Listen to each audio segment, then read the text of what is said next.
anywhere you like, I'll be over in 5. If it's only for tonight, baby, is it alright if I pretend it's your mind, such a pretty little lie?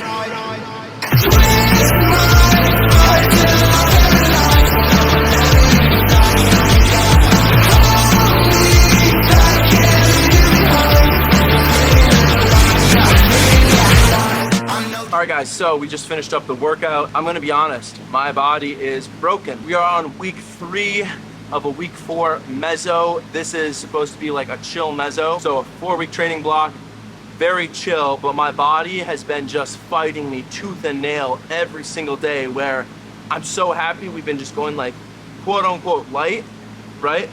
But it's so bad because my mindset is like my mind wants to go heavier, but my body physically is so fatigued. And it gets to the point where once we get to that like top set, my brain is just fried because I'm pushing my body so much. So the only thing I can do at this point to change that is I have to just, one is time, right? When your body's fatigued, it's just gonna take a matter of time, no matter how much food and sleep you're trying to get. But that's the other thing I'm trying to get the most out of, is the food and sleep, because those are 2 variables I can control. The time is just one of those things where I just have to wait it out. It has been interesting though, because I've been having a little bit of knee issues every morning almost for the past 3 weeks.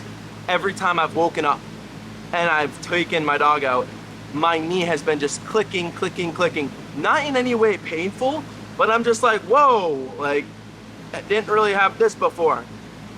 Now, before you guys run to the comment section being like, it's because your knees cave in on your squat, right? I'm not gonna downplay and say absolutely not, because I don't wanna work in absolutes.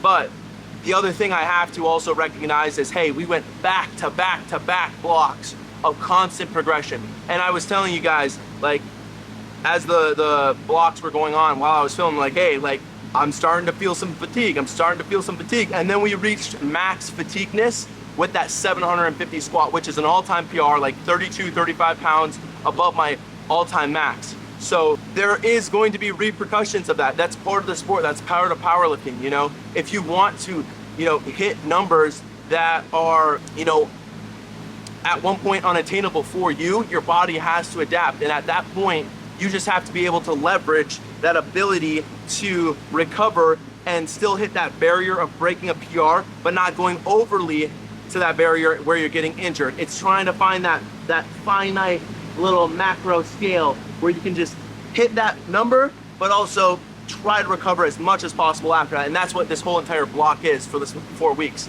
is pretty much just recovering. Now, I'm happy with how 606 moved.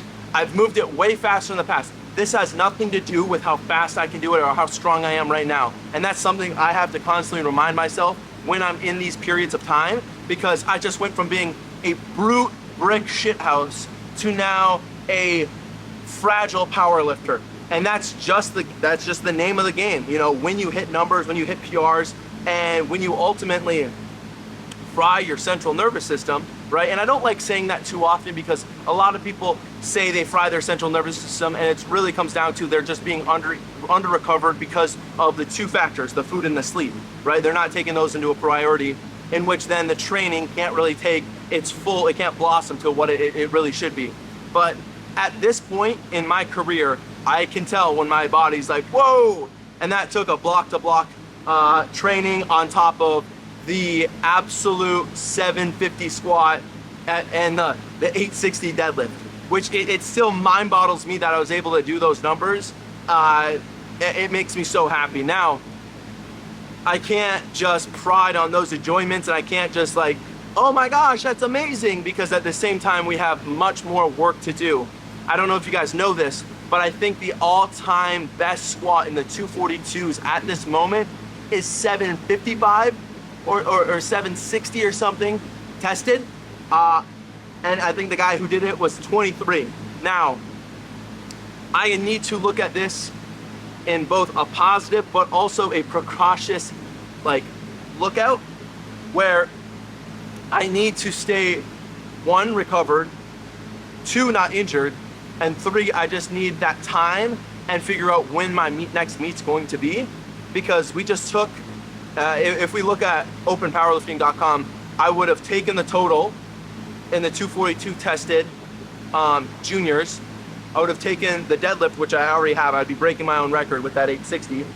I could possibly take the squat with some more time, you know? And then at that point, I would walk away with 3 world records, which I've already broken 2 world records. So that would make me 5-time world record deadlift, or not 5-time world record holder, regardless of, you know, some deadlifts, some squat, and then total. Which, like, the fact that I'm like, whoa, I'm like right there and I'm still 22 gives me enough confidence where it's like, all right, I don't need to rush into a meet.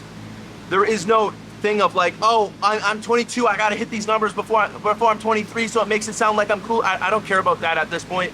The biggest thing in my training and in my journey is just staying not injured, where for you guys, it should also be one of the #1 priorities, you know? And that's why in this whole entire training block, I had to text my coach, right? And I'm supposed to do 650 for 4, right? Because we're on 4s now. I might have said triples, my bad. And we just did 606 for 4. If my body isn't feeling it, I'm gonna scratch it, maybe doing only like 617, 630. But I don't like saying that because it's not like something I want to do, but I am just saying it just to give me like, not closure, but almost like an insurance policy, I would like to say, because I don't want to have that ego of, oh, I have to do 650 for 4. I don't know. I don't think I've ever done 650 for 4. I could try and check. I don't think I have. I think that would be a PR. But just right now with how my body is feeling, I would hate going 650 for 4, but then 2 to 3 months backwards because I might have hurt something, you know? So I'd rather take this block as cautious as possible, as well as building up that confidence and the body feeling better, than just destroying myself. And at that point, you know, take this for what it is, for you guys to learn, because there are moments in your training where you have to look at, like, hindsight 2020, hey, is this the better option to do, or is this the better option to do? And you're gonna have to know your body well enough. Luckily, I'm at a stage where I do know my body, I would like to say good enough where I can make adequate decisions to reflect the future of my powerlifting outcomes, my powerlifting records and whatnot, right? But yeah, bench has been going good. A little sucky that I don't have a lift off or anything, no training partner now since Nabil's in France, but it's okay. You know, we have to live and learn, we have to do these things. I've trained alone before many times, so it's not like it's not something I'm not used to. Before I leave you guys, I want to say that Gymshark just released a bunch of new items. This actually might have just came out. It's one of my favorite tees, but this one, this shirt that I was wearing when I was squatting, great blend. It's like a mix of spandex, cotton, or polyester or something, but it's just a great blend if you're squatting or deadlifting. And if you need to, I would recommend probably sizing either the same or size up, depending on if you don't want it too tight. I picked a large, and I honestly should have picked an extra large, but oh well.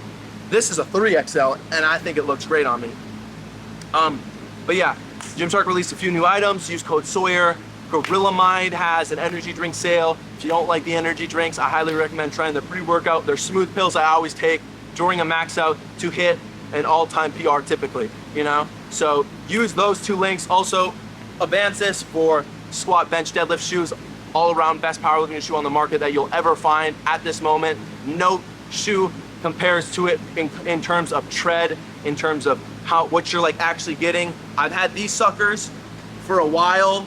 You guys could scroll and see me wearing these things, and I'm gonna be honest, I wear them everywhere, and I still wear them to the gym, and the tread isn't like wearing away. So if you guys want to get some of those, code Sawyer is always on all products. Thank you guys for enjoying. You guys have been killing the views lately on the YouTube. I'm glad I've been able to constantly upload on Sundays, and I hope you guys have been enjoying these videos, because I've been enjoying making them, and I'm just trying to get as best as possible with consistency on my YouTube, but also maintaining that, as well as trying to gain weight. You know, I don't want to prioritize one or the other. I want to do this year for 2024 and going into 2025, you know, making these 2 things grow. All right, thank you guys for watching. I'll catch you in the next one.